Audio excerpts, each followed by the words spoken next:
Bonjour, dans cette vidéo, je voudrais vous parler des snippets.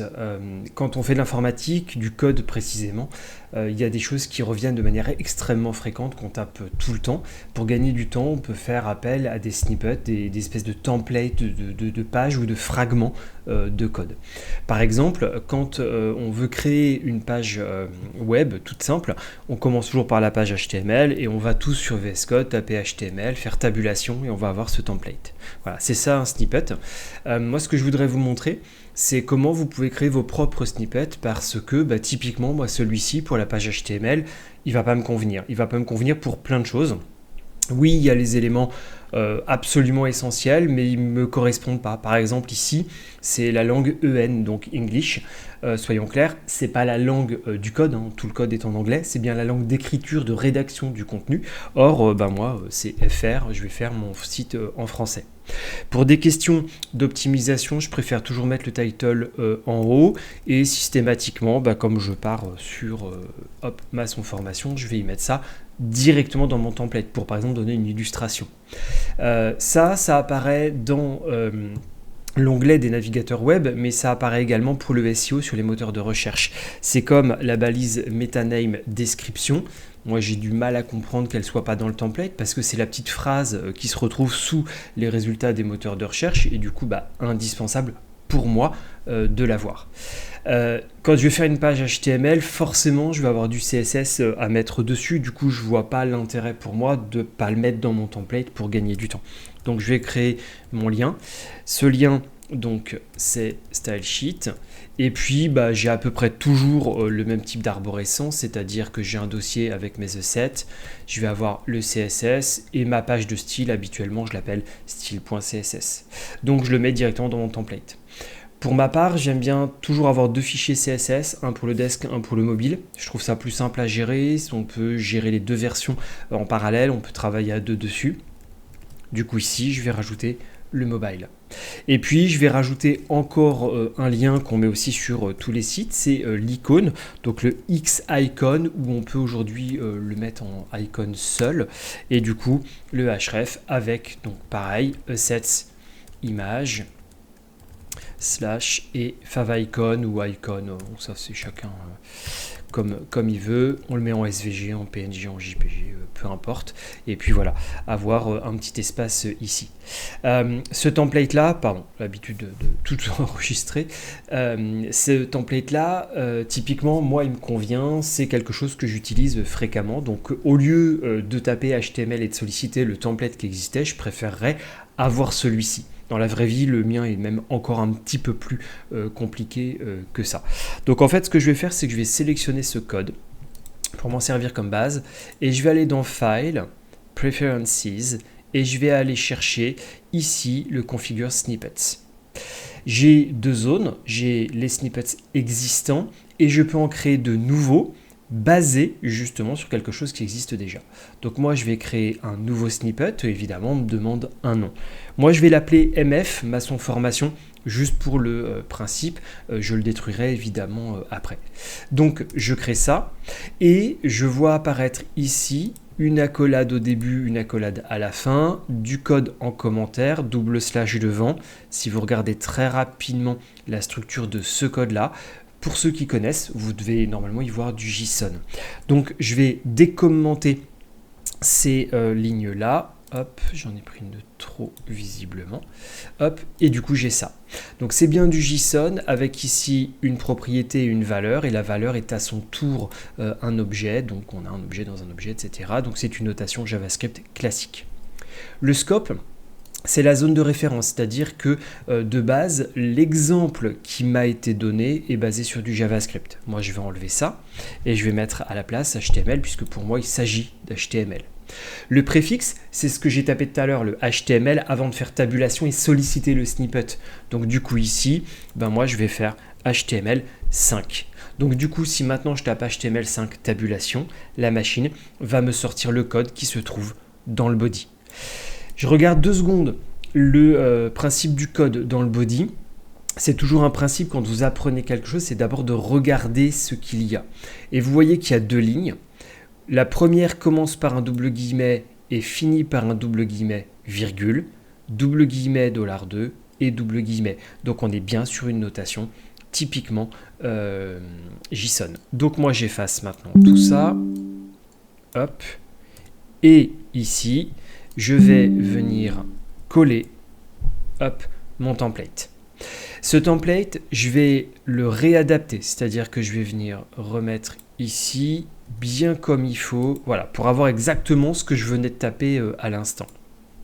Maintenant, pour conserver le principe du JSON, un double guillemet au début, un double guillemet à la fin et la virgule. Donc du coup, petit jeu de patience, hein, mais on le fera qu'une fois et après on aura notre template à disposition pour toujours. Donc en enfonçant Alt sur mon clavier, je positionne un curseur au début de chaque ligne.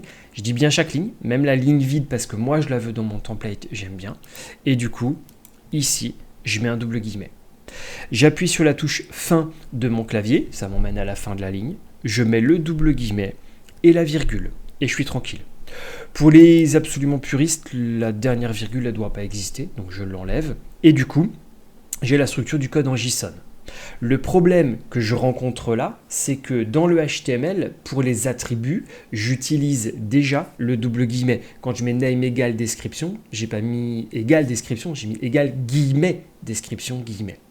Et le JSON ne nous permet pas d'utiliser des guillemets simples au début. Mais en plus, moi, je veux garder mes doubles guillemets qui sont habituels en HTML. Donc, on va faire encore quelque chose de très simple. Dans le code HTML, à chaque fois que j'ai utilisé un double guillemet, je vais me mettre avant, toujours en enfonçant Alt, donc sur chaque double guillemet du code que je veux voir apparaître en sollicitant mon snippet. Donc je le fais bien ligne par ligne, faut prendre son temps, c'est des choses pas très amusantes à faire, mais il faut bien les faire.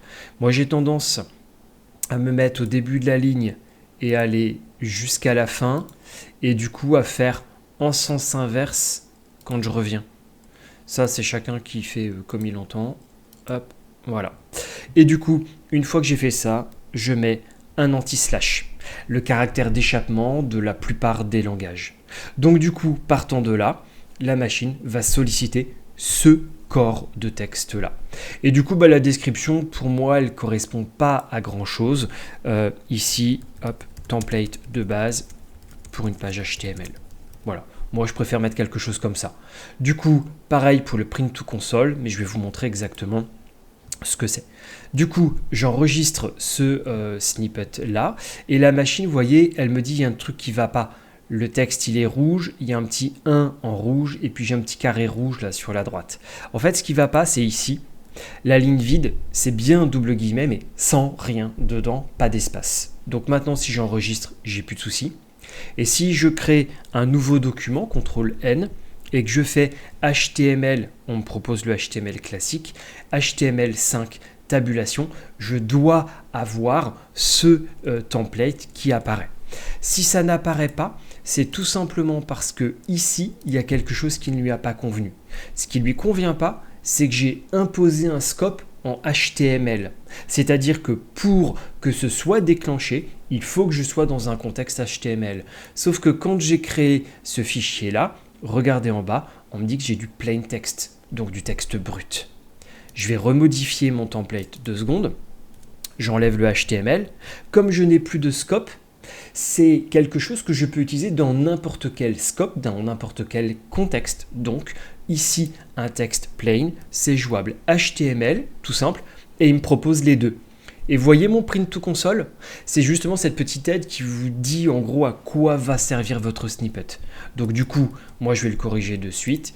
Ici, hop.